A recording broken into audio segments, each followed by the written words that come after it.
Hey, what is up, everybody? It's your boy Mike back at it again. This time we're going to be doing a quick tech video. I wanted to quickly talk about what's hitting the storm on Reddit, Twitter, and I guess more specific, GitHub. OpenClaw.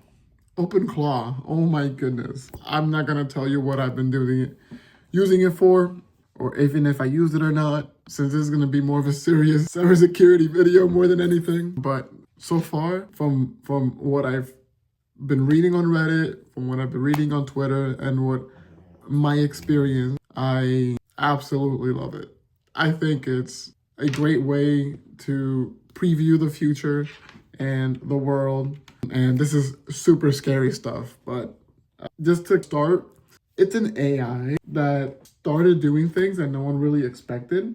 And what really happened is that the internet just flipped. And we're taking it to the point where it's not just hype. This might actually change how business automate forever. So before, we used to write scripts, and so the IT guys would come in, they would go through the process, and then they would write scripts to make their lives easier, create folder paths, and generate these scripts either using Linux or Windows OS systems to help them set up computers faster and whatnot. But now we have AI where it's essentially not built into your system, but it's installed into your system, has full access to your folders, your applications, your camera, your network. And all you have to do is just say, send an email to my mom with a picture on my desktop. It'll go to your desktop, it'll open the browser, it'll go on Gmail, it'll create an email, attach the picture, and voila. This is super insane. So I just wanted to talk about that real quick and what this agent OpenClaw really is. So this is not so as I said, this is not really another chatbot, and this thing actually executes tasks across applications. So just like the example that I've used with the Gmail, you can have it send you an iMessage at 8 a.m. on your daily digest as you're just waking up. Hey, it's kind of like where Alexa where she would like do if you set a reminder, or if you set at 8 a.m. when I say good morning, do that. It's kind of like that, but it's a lot more specific, right? So it'll send you a voice note on iMessage at 8 a.m. So it's using the existing applications that you already have and that you're used to using on your several types of devices automatically. And the problem is here with cybersecurity, security technical problem, and I guess data science AI problem, is that mainly in the cybersecurity world, the problem is that it's really smart to the point that it'll try to do the task at first, and if it fails, it'll go back, look what happened, think, and try another way. And to me, someone who has experience in not Red Hat with a red team, this is extremely vulnerable, extremely hackable. This is amazing. I freaking love this thing. And not just that, but just using this for red team.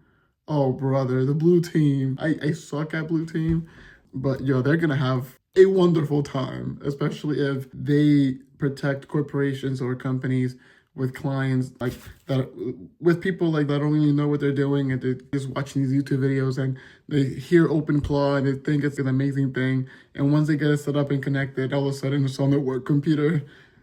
Oh Lord, this is amazing. I love this. But I'm super excited. But just because I'm mainly super excited, just because it gives us a glimpse on the future. So agentic AI will come. It's happening, and it's feeling like it's a lot closer than we really think it is. And as a founder, this is incredibly appealing. The fact that you can automate tasks faster than ever, businesses can offload repetitive work, entire workflows can run without constant human input, and the fact that we're already seeing an open source software that literally does this. By the time you wake up and grab a cup of coffee, it already sent an email, read your emails, because It'll reply to your emails, give you a morning brief, tell you the weather, know your calendar. So it'll also update you and be like, hey, since it's going to be raining, make sure to have your coat, your jacket on, whatever, your umbrella for the event that you have later at 6 p.m. with your daughter. It'll know stuff like that. And that's the biggest problem right now with current chatbots or OpenAI, ChatGPT, is that right now, it knows stuff, but it cannot really permit actions unless you buy the full tier, add the skills, and even then it's still pretty restricted.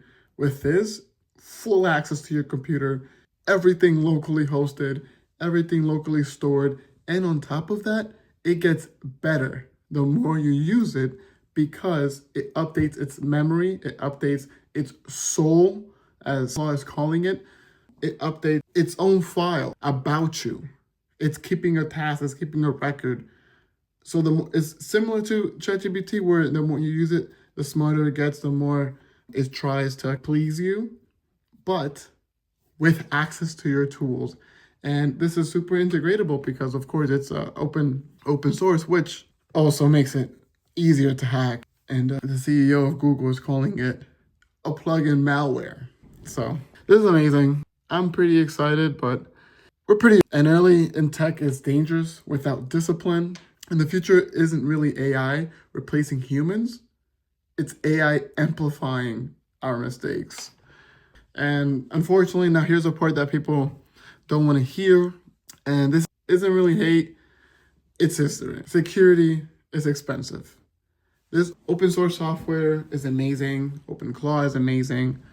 It was actually named after Claude, and the original name was ClaudeBot, but because of the W sounded too close to Claude, they got their asses sued. They changed their name to Moltbot, and then after going through a few checks and balances with their legal team, they ended up finally clearing out their name on OpenClaw. So now it's considered OpenClaw. It is one of the fastest, if not actually the fastest growing GitHub project in the world ever in GitHub's history. But the thing is that security is super expensive. This is a super unsecure application. It's going way too fast.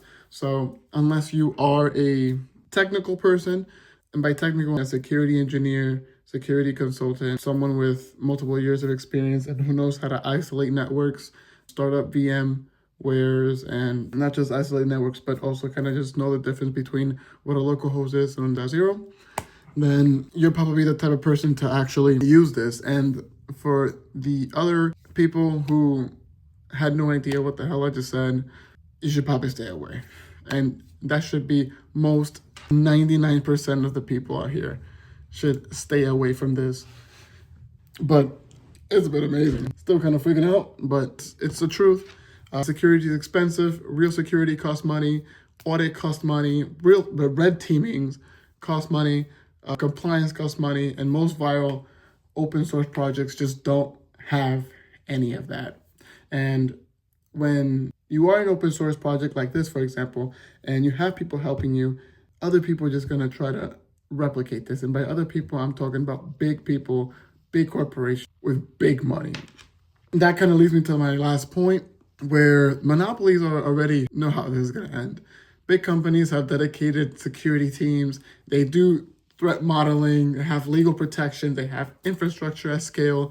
And honestly, they move slower, but safer. And that's kind of the entire point, because they let the internet beta test the idea for them.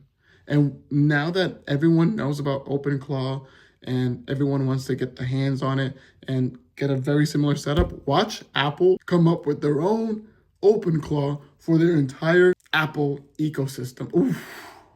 Now, if they do that, sign me up. Hold on, where's my money? Hold on, sign me the fuck up. Apple, if you're listening to this, give me $1,000 for the idea. Sign me up right now, fool. And but the future doesn't belong to the first movers. It belongs to the ones who make it boring, safe, and deployable. Autonomous agents are absolutely the future. They're just not gonna look like this. Autonomous agents are absolutely the future. They're just not gonna look like this. They're gonna be sandboxed, logged, audited, permissioned, and wrapped in policies. Apple. If I cannot stress that enough. If it's not Apple, Google. Facebook can, but I think Facebook's gonna lose. In my personal opinion, Facebook is pretty cool. Meta is what people are calling it nowadays. But in the end, companies with the money, the security teams, legal protections will build something like this. But safer, quieter, and locked down. And that's what most businesses will actually trust. This is the way of the future.